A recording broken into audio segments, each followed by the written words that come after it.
Good morning. Good morning, everyone, and welcome. I'm Nancy Greenberg. I am the Adult and Cultural Arts Director at the Worcester JCC. I am thrilled to see such a great turnout this morning, and also it's kind of a little bit like a reunion because I haven't seen some of you in 2.5 years, I think. So it's nice to have an in-person program, so welcome. Today's program, How to Age Successfully at Home, is the inaugural program of a new speaker series that we are calling Getting Good at Getting Older. The roots of this go back to a virtual presentation by Rabbi Laura Geller for the JCC Author Series in 2021 on her book entitled Getting Good at Getting Older, which I highly recommend, by the way.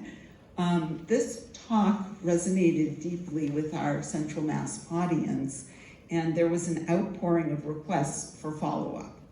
And that resulted in the formation of a committee to figure out what to do next. And I know some of you are sitting here amongst us. So thank you to Deb Finns and those of you who took part in the committee meetings because, well, here we are.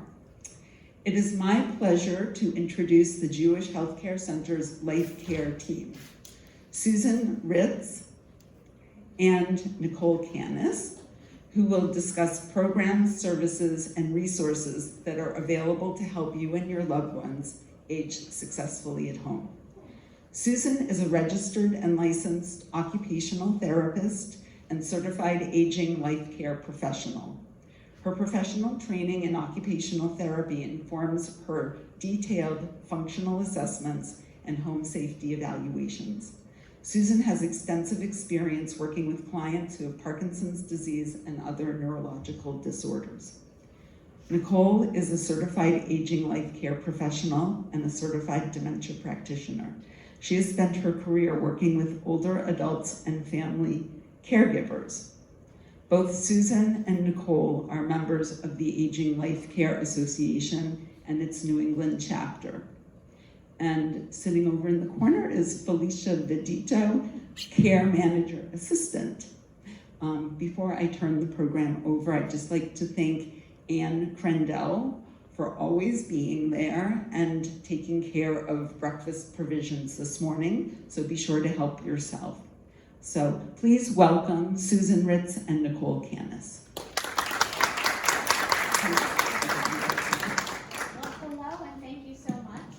Nicole, I'm going to get us started. So we're going to talk today about how to age successfully at home. So here are some of the topics we're going to cover. So there's a lot that we could talk about. We're going to stick to these main 5 topics. It's a broad overview. I think each one of these topics could be its own 1-hour talk. But we wanted to give everyone a little introduction to programs and services that can help you in the community. So we're going to start by talking about in-home services. So what are those services that you can bring into your home to help you stay there? So in-home services, we mainly think about hiring an in-home caregiver is often what we hear about, or an aide or a worker that comes into your home. There's a broad range of services that individual can provide for you. So they can be a companion, so someone that just is there for socialization. Maybe it's an individual that has some memory issues or some sort of dementia, and they may not be safe to stay at home by themselves. So a companion is a great person that could be there in the home to ensure safety, but also maybe play cards, have a great conversation, do puzzles, whatever it may be. These individuals can also provide more hands-on help. So often we think about when you hire like a PCA or a CNA to come into the house, they're doing like hands-on bathing and dressing, but there's a lot in between that they can help you with. So they can help maybe doing your grocery shopping or taking you grocery shopping if you can't drive or have trouble getting around the store. They can assist with housework, with meal prep. So maybe you just can't stand around in the kitchen like you used to and you just need a little bit of help doing the things you used to do. I know, for example, my grandmother has vision issues. So using a knife in her kitchen is not the greatest idea. So having someone there to help her with the chopping and the cutting is really helpful for her. They can also provide transportation, so maybe it's a companion to take you out to lunch, take you to escort you to medical appointments, whatever it may be. Also, just because someone's helping with bathing doesn't necessarily mean they are in there hands-on washing you. They could be there just to help you get in and out of the tub. to be there in case of a fall. So to be there just for that safety reason, if you're nervous about falling while you're in the tub or shower, they can be there just to help you dry off your back, or just to help you get your socks on or your shoes that can get a little bit more difficult for us. So they really provide a broad range of assistance for individuals in the home. And the next question we always come to is, how do you pay for them? So unfortunately, these in-home services are not covered by insurance. So they're going to be private pay. Medicare may cover short-term services like this, like for example, after you get out of the hospital, you may have home health aides coming in to help you, but long-term, ongoing, regular services are not covered by Medicare. They might be covered by a long-term care insurance if you have one of those policies, but there's also an elimination period. So typically, maybe 90 to 100 days in which you have to pay privately first before your policy will kick in. So these services typically cost, in this area, between $28 and $32 an hour to have someone come to your house. Agencies are also usually requiring 3 to 4 hours of a minimum block of time that they'll come to your house. So it can get expensive rather quickly. So there are some programs that can help subsidize the cost of this, not a lot. So the first one is what's called the Massachusetts State Home Care Program. So is anyone familiar with Elder Services of Worcester? Yeah, a couple of people. So they're located in Worcester on Millbrook Street, and they're actually the agency that runs the state home care program for this area. So what they are able to provide is on a sliding scale depending on income. You would pay a co-payment or a portion of the cost of service depending on where your income falls. So typically, you know, if you're over, let's say, $2,300 a month in monthly income, you might have to pay 50% of the cost of service. Their service plans are also typically very small. So they may say, we'll provide you with 4 hours of care a week. So that's not an awful lot of care.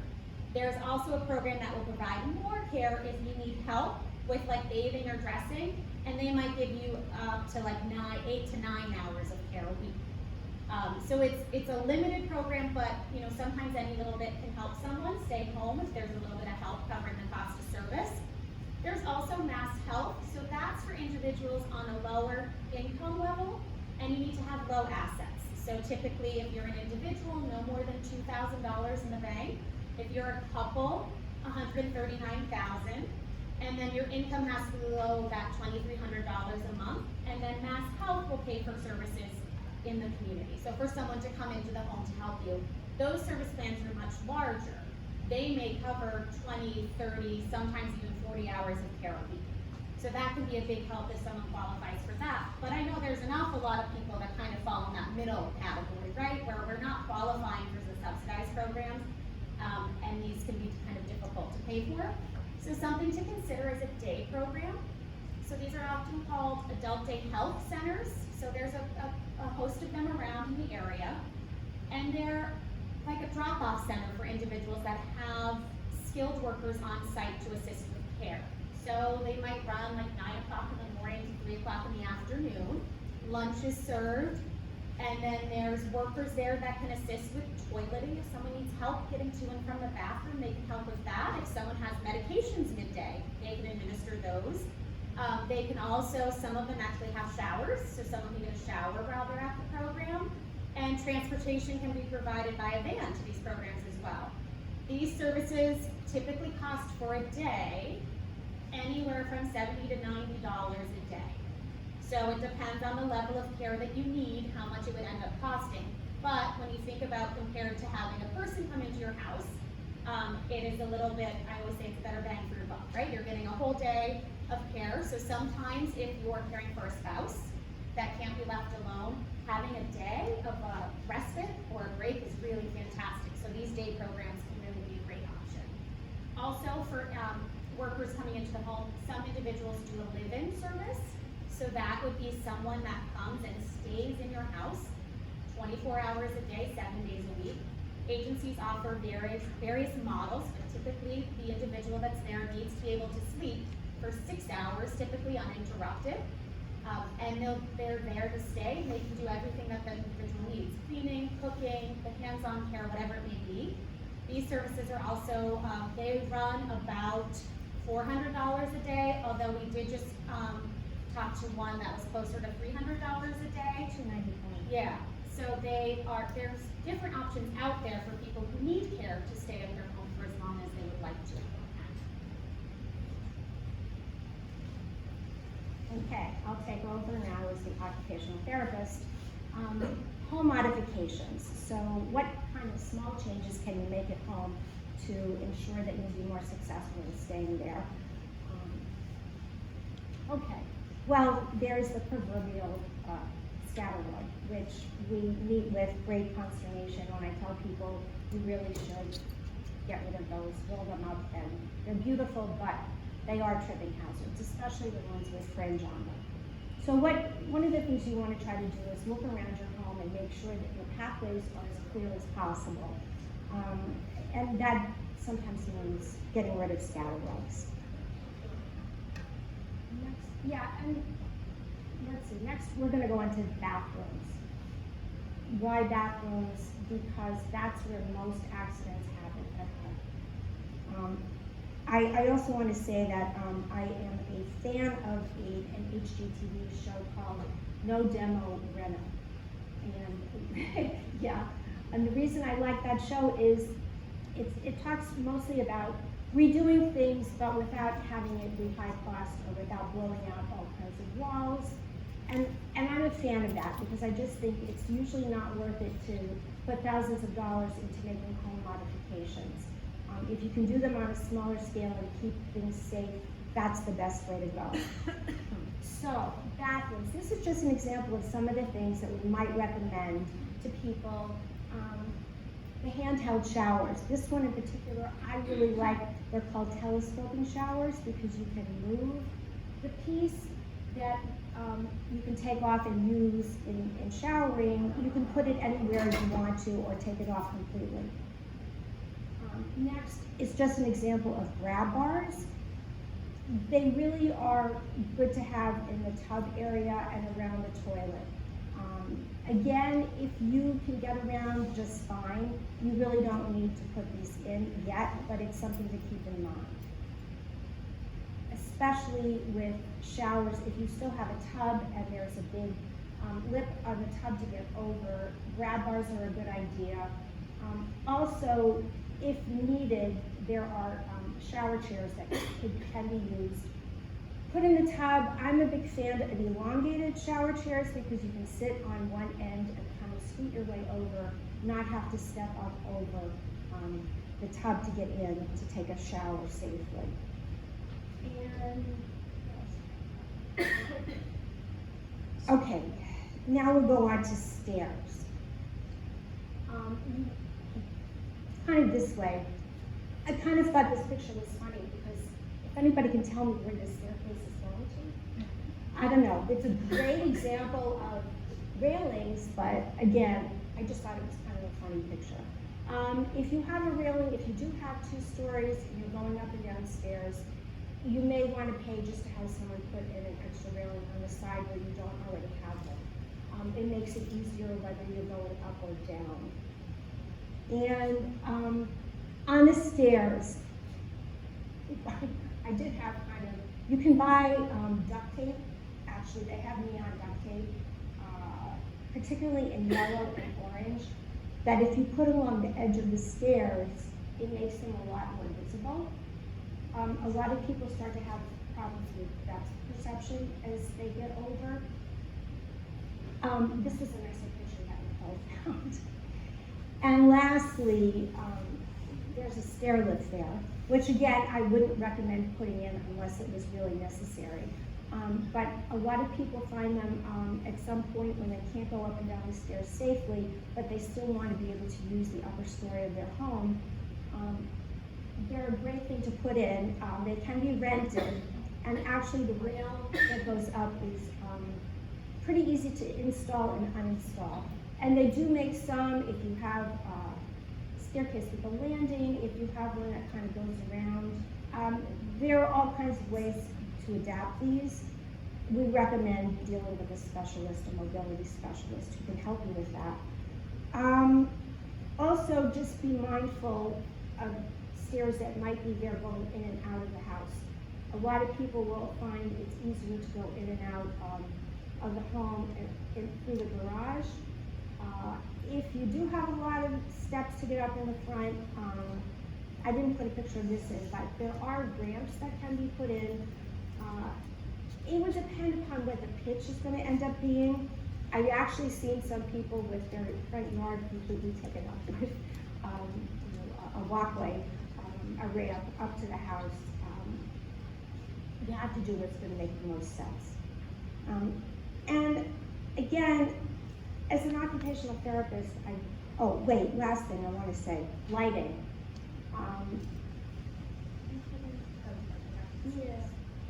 Lighting. Can you put in any pictures of the light? All right, I do want to just mention this. Lighting is very important, particularly as you're getting older. All of us, and myself included, need more light the older we get. And I know a lot of people are loath to put more lights in, change light bulbs. LED bulbs are really, I recommend them a lot. But I can't emphasize enough, for doing any tasks, and even for walking around, lighting, very important. And at night, I would also recommend putting in night lights. There are some that are motion activated, so if nobody, some people will say, well, I don't want to have those on in my house if I don't need them. They use electricity. But when it comes to safety, you really can't scrimp. So I just want to say that. I also just wanted to say, as an occupational therapist, our philosophy is kind of helping people stay as independent as long as possible. So I would say any of these accommodations that and I look at them as accommodations that you need to make, accept them and say, you know what, this is what I need to do to keep myself independent and safe, rather than, oh my gosh, I have to put in a stair lift, or I have to do this. Yeah, you do, you may have to, but if it's going to keep you at home and independent, it's worth every penny. All right, so next I'm going to touch on technology. So this is a really big area now. Everyone's kind of talking about it. There's 1,000 directions that technology can go in. I'm going to just touch on a few of the big ones that I think are the most beneficial. So first, that I always talk about is medication management. This gets harder and harder the more medications you have, the more times a day you have to take them, and if there's any kind of memory loss or cognitive, dementia diagnosis going on as well. So there are a few different products that I really think are helpful for medication dispensing devices. So medication dispensing device, there's a couple out there, basically is a unit that you can have in your home. It can be monitored. So let's say you are not home and your spouse is, and you want to make sure they took their morning meds while you were away. It'll actually tell you, no one took their meds today. So now you know, okay, they didn't take their meds, I should go home and check on them. But it's basically a device that's pre-filled, typically for a month, and the pills will come out into a cup or so that an individual just has to go up to the machine. It usually blinks, makes a sound, tells the person their medication's ready. They go take the cup, and everything they're supposed to take at that time is right there. They take it, they're done. So there's no opening pill boxes for morning, night, Monday, Tuesday, none of that. It's all kind of done for you. The one I have pictured here, that's the square, that's called MedMinder. So this box actually comes with you can use their pharmacy, and it's pre-filled trays that actually get mailed to your house. So all you have to do is set the tray in. So all of your prescriptions, it's the same copay you pay at any pharmacy around. As long as you have 5 or more prescribed medicines, the unit's free. If you don't, they cost about $40 a month to have in your home, but you can have it locked so that only the little box that you're supposed to take, it will light up red and it will beep and it'll tell you it's your time to take your medication. So those are really helpful. They're great to keep people on task for their medications. There are other, a little bit more low-tech medication management devices that I like. This little circular one there, it's probably $80 on Amazon. It's locked, and basically you set it all up, you put all the pills in when you need to do it, set the timers. Then when it's time to take the medicine, it starts making a sound, and it opens to the spot where you're supposed to take it. You tip it to get the pills out, and that makes the alarm stop sounding. So that's how you get it to shut off. So I know my grandfather actually used this one, and it was fantastic because he had dementia. My grandmother couldn't see, so it was really hard to keep pills straight. So they ended up using this because it was helpful. One, my uncle went over, filled it every few weeks, and they were able to manage medications independently at the home, and they didn't need someone stopping by every morning, noon, and night to make sure my grandfather got the right medications. There's also another device that looks more similar to a standard pill box. It's called MedQ. And what that is it's similar to kind of the circular one. It's very simple. You set them up on your own, and it'll just alarm when it's time to take that pill, and when you open it, the alarm goes off.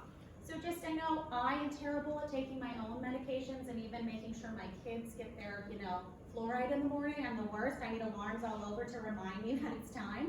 So just having simple reminders. Another thing is, it's down here, but the Amazon Alexa or the Google Smart Home, any of these devices that you can set reminders on that just say it's time to take your morning pills. So even if you do have a pill box, just having some sort of alarm or reminder in the house to help you make sure that you're doing that whenever it is that needs you, morning, noon, or night. The next kind of item that I think is one of the ones we talk about the most is what's called a personal emergency response system. Those are those buttons that you see people wearing, whether around the neck or on the wrist, that if you fall, you can press for help. Now, I know a lot of people don't like these. They don't like to wear them, but they're really fantastic. So a lot of them now have automatic fall detection. So you can wear it, and if it senses a fall, it automatically calls for help. It'll check in. If you're not responsive, then it automatically starts calling for help. So that's great if you fall and you're not conscious.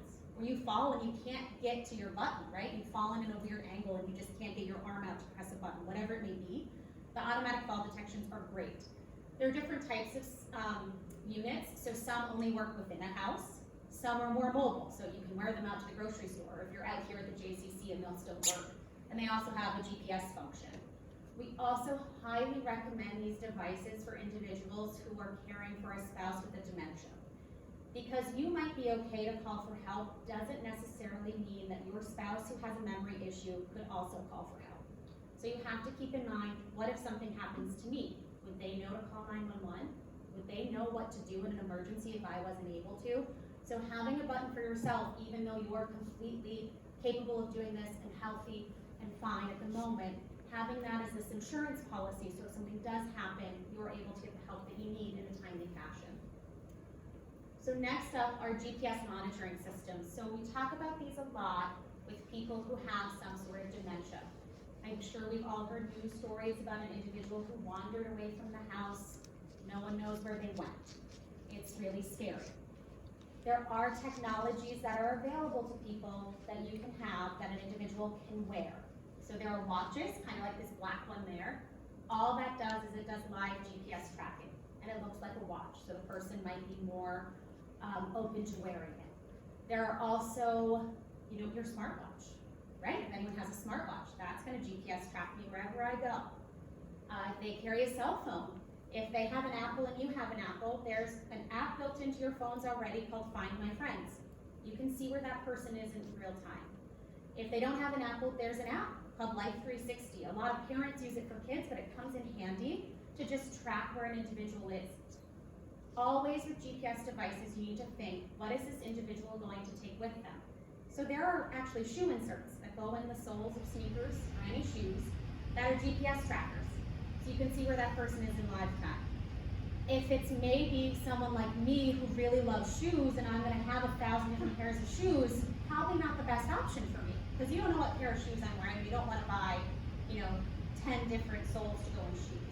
But if it's a person that only wears their one pair of sneakers, it's the only shoes they have, it's a great option. And it's discreet, so the person doesn't necessarily know that you're, if they have a dementia and they're getting a little upset about some of these things, the shoe inserts can be a great option. The other thing with these tracking devices are some have what's called geofencing. So maybe you're caring for someone and you say, but they walk down to the mailbox every day in our development, and they're fine to do that and they come right home. Well, you can set a parameter that says, okay, as long as the person's within this little area, I don't need to be alerted. But the second they leave that, I want an alert set to my phone that tells me they've left the little area that I've set, and now I'll start tracking them in real time so I know where they are. A lot of these kind of GPS tracking systems, things like that are connected already to a cell phone plan are going to cost an additional $30 to $40 a month. They do rely on cell phone service, so if you live somewhere where there's not great cell phone service, this might not be a great option. There's also something through the sheriff's department, who used to be like the LoJack, the Life Alert ones, that work off of radio frequencies. So they aren't going to actually track in real time where the person is, but if the person is, you come home, they're gone, the sheriff's department or local police will come out, they actually have the towers, and they go out and try to locate them with radio frequencies, if you know generally where they are. It can be helpful. So those are kind of great systems to have in place. As I said, smartwatches. So even for fall detection, if I fell right now, my Apple Watch would alert me. So if I'm not responsive, it senses a fall, it tries to talk to me and I don't talk back, it'll automatically call my emergency contacts, and it'll call emergency services, and also give my location. So this is a great solution if you don't want to be, you're like, I'm not ready for the personal emergency response system, that's not for me, but you already have an Apple Watch, just make sure the fall detection is already enabled. Like I said, smartwatches can also work for GPS locating, a lot of different things that these can do that can be very helpful for people. The next thing that I think is really helpful to have is one of the smart assistants. So an Amazon Alexa or a Google Smart Home, they can be really helpful. So I mentioned setting for reminders. You can set routines. So let's say you're caring for someone with dementia and they get a little agitated in the nighttime. You could actually set it to start playing their favorite music. Music is really great for people who have dementia. It can help really calm someone down. So having a device where you can simply say, Alexa, play, my playlist, and it starts playing those songs is really helpful. Routines, if your whole house is connected, it's sundown and you want to put the shades down and lights inside up to help someone, you can have that all set up. So people can really go extreme. On the other end, they're just really nice to have for reminders. I had an individual who his wife wasn't remembering to drink, right? She didn't listen to her husband, because we don't listen to our husbands, what do they know? He had Alexa remind her to take a drink of water every now and then, and she did. So she wasn't chronically dehydrated any longer. They can be really helpful. The other thing is if you're caregiving for someone, they can be a passive monitor. So if you maybe have someone that doesn't live with you, you're a little nervous, they live alone, you don't know really what's going on, you can connect to their Alexa through an app, through part of the app called the Caregiver Hub. So what that allows you to do is it'll say, so-and-so interacted with Alexa at 10 o'clock this morning. So it needs to be someone that's going to interact with the unit quite regularly. It played a reminder and they shut off the reminder. It won't say exactly what happened, but at least let you know the person is up and doing their normal routine. It also sets up automatically that if the person says Alexa call for help, it calls you because you're the caregiver listed on the other end. So it can be helpful in a nice way to kind of passively make sure someone's up and doing what they typically do. Also great for video chatting with people that don't live close by. It's fantastic, right? It's the big screen. Some people might have trouble with FaceTime or Skype or Zoom. It's just clunky to get it going. A lot of us have practice now with Zoom. We've done it now for 2.5 years, but some are still uncomfortable. These can be really great. They also, you can enable a feature called drop-in so the person doesn't even have to answer it. So it can just drop in automatically to the person and you just start speaking. The person has to be comfortable on the other end. But these are great solutions to have. The other thing I didn't put in, but can be helpful if you're caring for someone at a distance, is also having video monitoring system set up. So again, for that person who's wandering, having a camera set up outside their house that will alert you if there's any motion. So you know kind of what's going on at home when you're not there. So these are all kind of technologies that are not expensive. They're pretty user-friendly. Maybe some things that you're already using if you already have a smartwatch or you're using Alexa or Google already in the house, and just tailoring how you're using it to help you remain independent.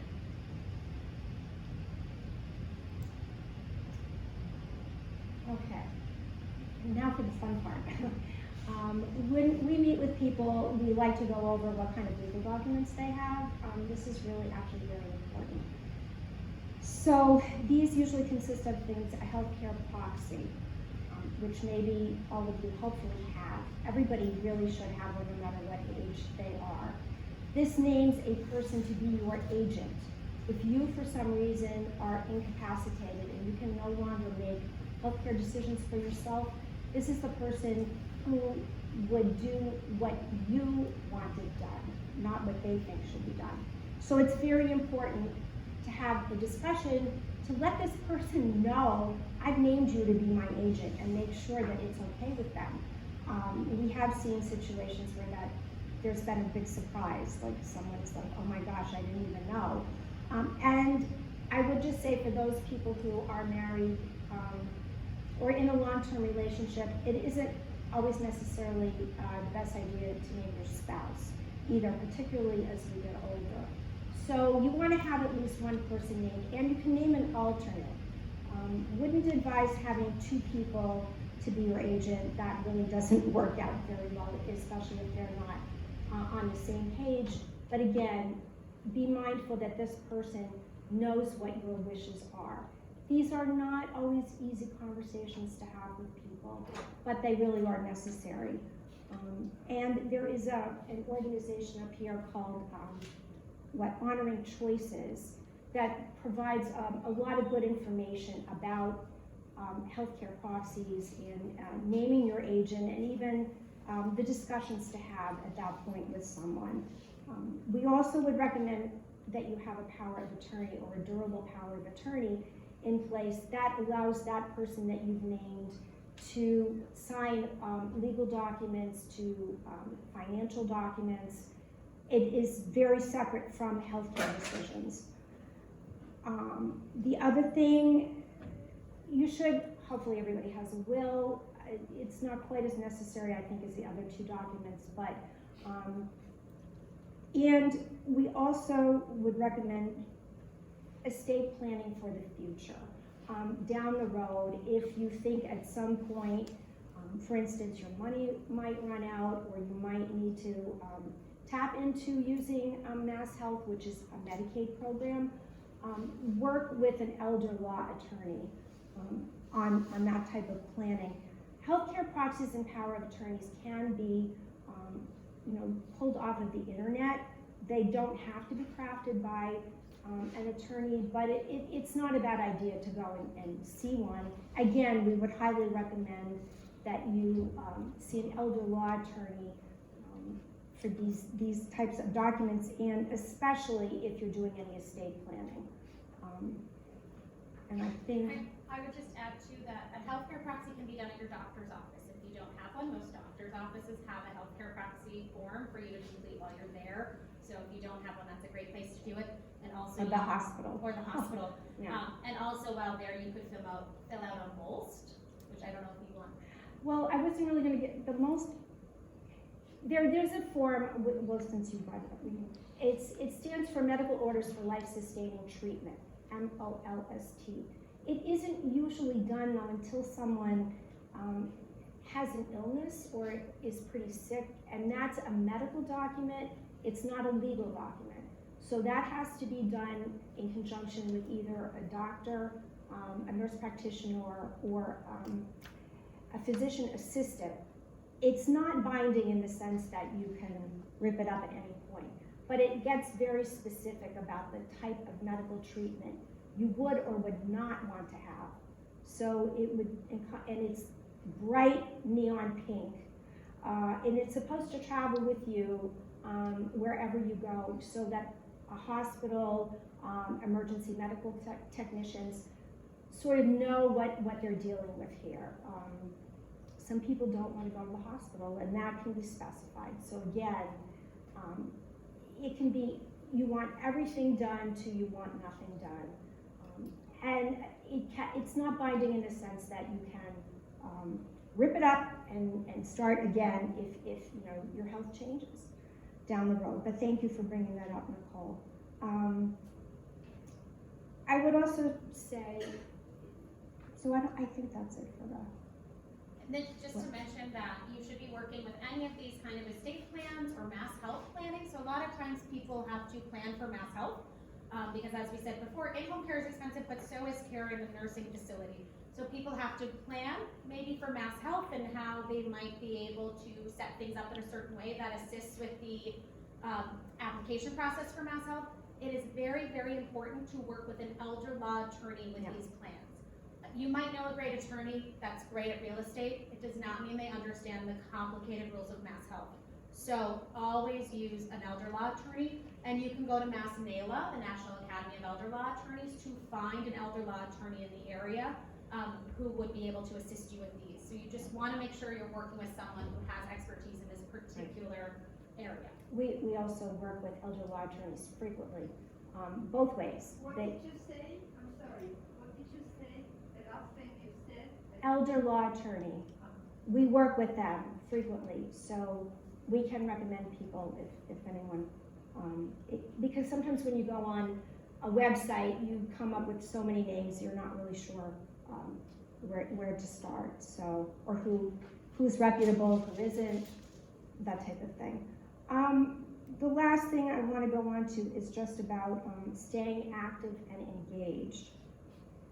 So I would call this the use it or lose it philosophy, and it's actually really, in our experience in working with people as we age, and I include myself in that, staying active is really important. Now there is a centenarian study that is run by a Dr. Thomas Pearls at the BU School of Medicine. He's been doing it for I think almost 25 years now. And the bottom line really is the people who live into their late 90s, into their 100s, it's pretty genetically driven, but it doesn't mean that in the meantime that the rest of us can't do the most that we can to stay active, healthy, and engaged. And what I would recommend is that you continue, read, do Sudoku, do crossword puzzles, do jigsaw puzzles, anything like that that will keep your mind engaged. Unfortunately, until now, it's been hard to get people together in person, but anyway, being socially engaged is really important. We really saw the toll that it took on a lot of our older clients during COVID when there was so much social isolation. It really was difficult, particularly people who don't have computers and don't attend things on Zoom. It's been very difficult, so it's nice to see people finally getting back out again, face to face. Physically too, very important.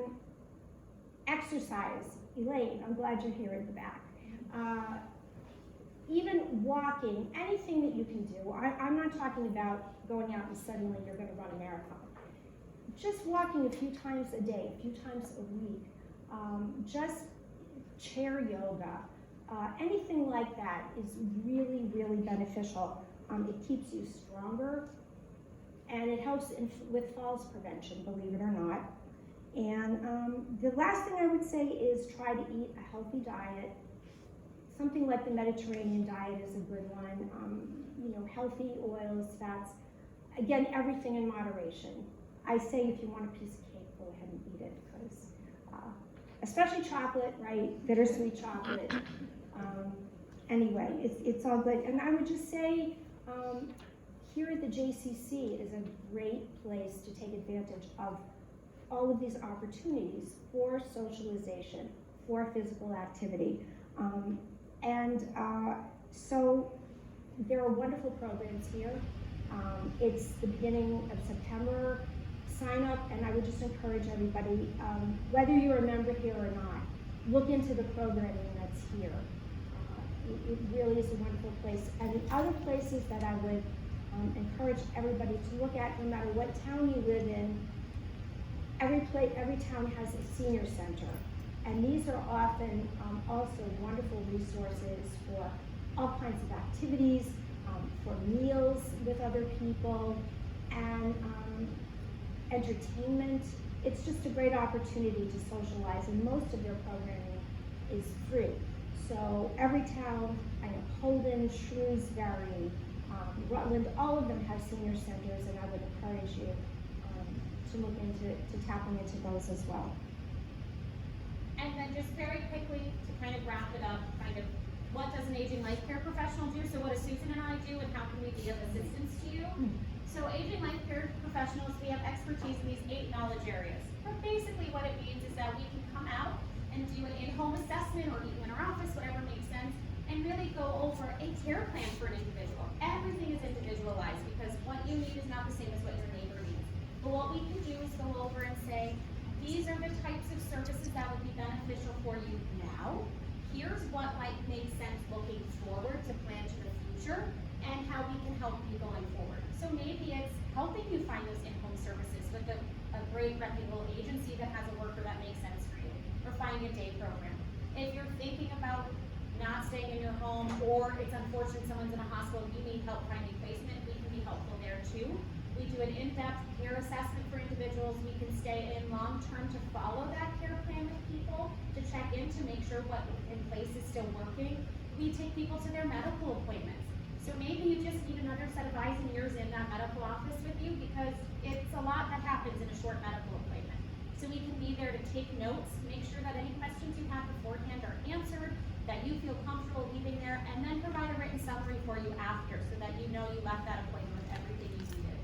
We really can help you in any of these areas, finding local resources, whether it's an elder law attorney, help finding kind of those subsidized programs, whatever it may be, we're here as a resource to you.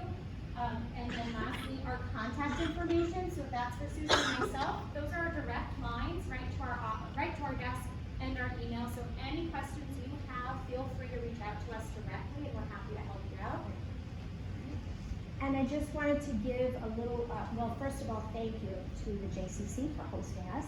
And I just did want to give a little bit of a shout out and a thank you, because Nicole and I could not do this without support, particularly from Felicia Bedito, our care manager assistant. She's wonderful. I also would like to thank Christy Sullivan, who's head of social work at Jewish Healthcare. She provides consultation to us when needed, and Jody Fredman, who helps, she helps with publicity and getting our name out there, and Vinny LeGrandi, who is the executive director of the Jewish Healthcare. Well, thank you. And we have time for some questions now. Or if you want, A what? Oh, yeah.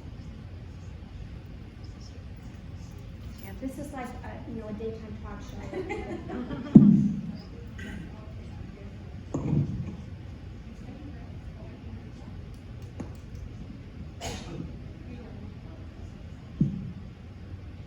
Hi, my name is Barbara Kupfer, and I want to add one thing that you might want to add to your program.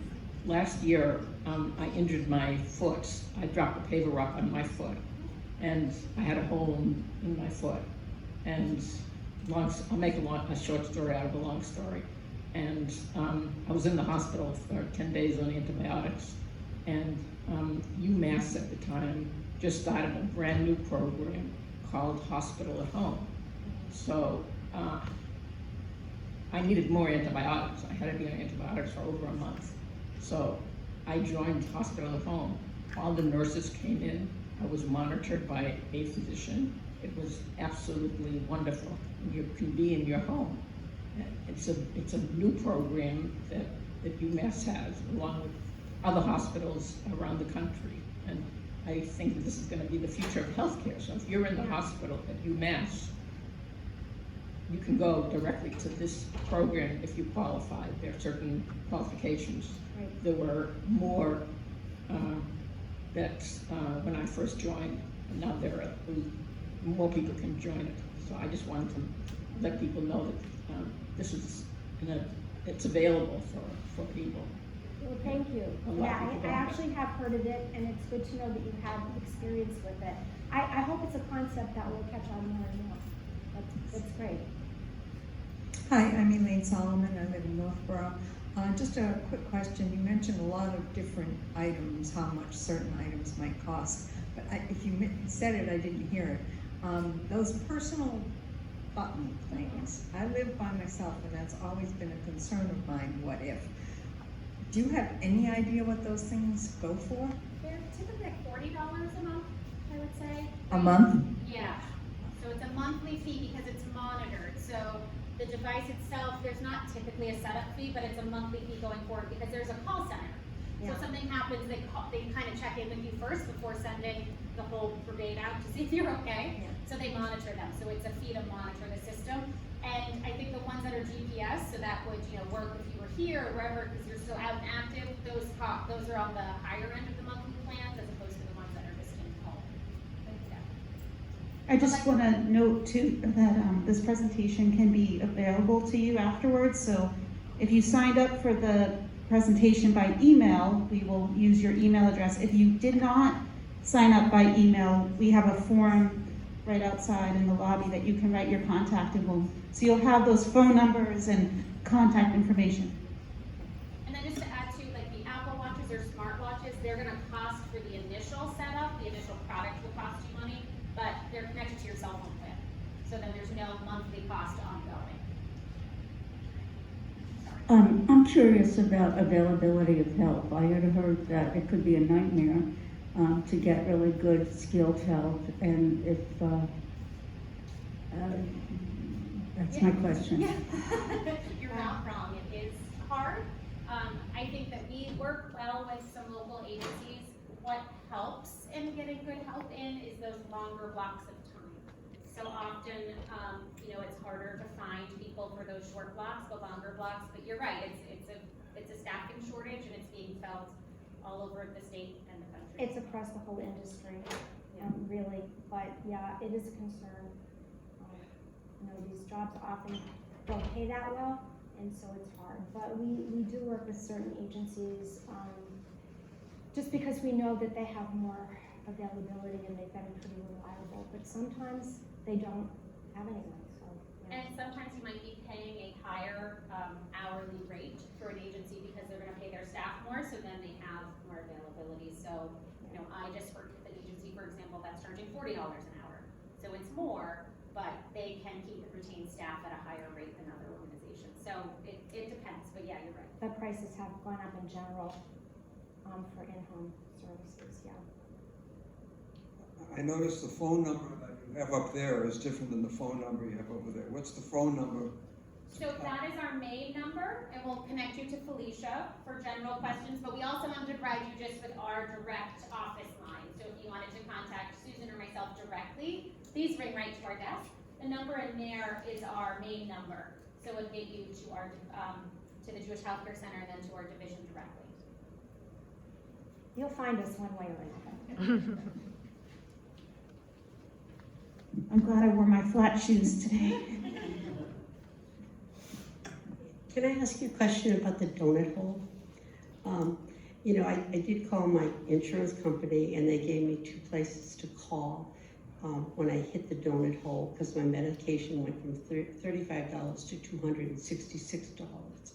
So the one place that I called, they sent me the information, but it was for next year. Well, that doesn't help me because I still have 4 months of this year of $266 a month increase in my medication. So they said to go to Prescription Advantage. So they sent me the application for 2023. Well, that really doesn't help me. And I'm a nurse and I know how important it is not to stop taking my medication. Do you have any, but being on a fixed income, that's a lot of, that's, $1,200 of medication. Do you have any suggestions? So I would say Prescription Advantage, so I apologize if I sent you out. Did you talk with a Shine counselor? Is that who you? So a Shine counselor, they are trained counselors all over the area that are specific to Central Regional Massachusetts, Central Mass, the ones that are here. It's free service, so you can talk with them. Also, there is an online app called GoodRx. Well, we go to GoodRx, okay? And the GoodRx that we went to showed all the pharmacies within the area, okay? Because I know each pharmacy can have a different price. It was $1,000. Oh, well, that's not helpful. Yeah, because I even said to my pharmacist, so how about GoodRx? Oh, she said it was $1,010.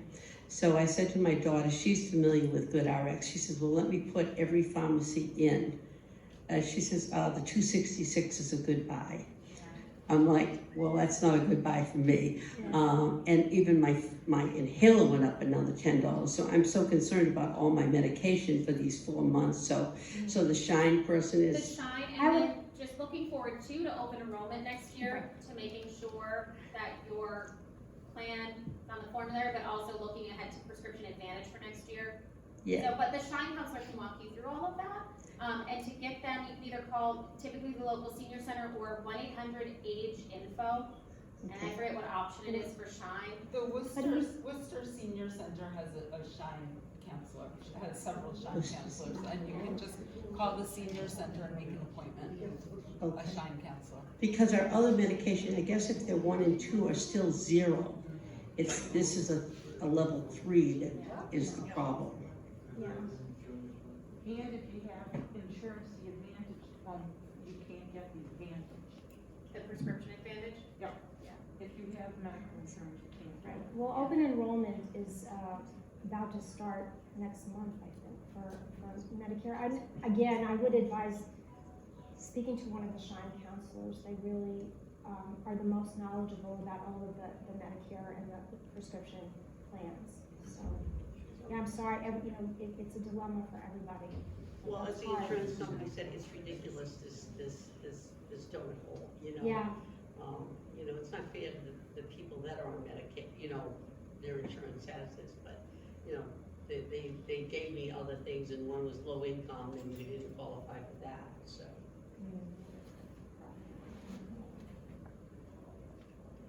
Anyone else have any questions for us this morning? Anybody want the hot mic?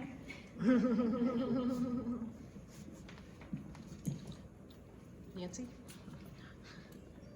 Okay, well, we gave you a lot of sort of general information, but, if there's anything else we can answer for you, you know where to find us now. But thank you.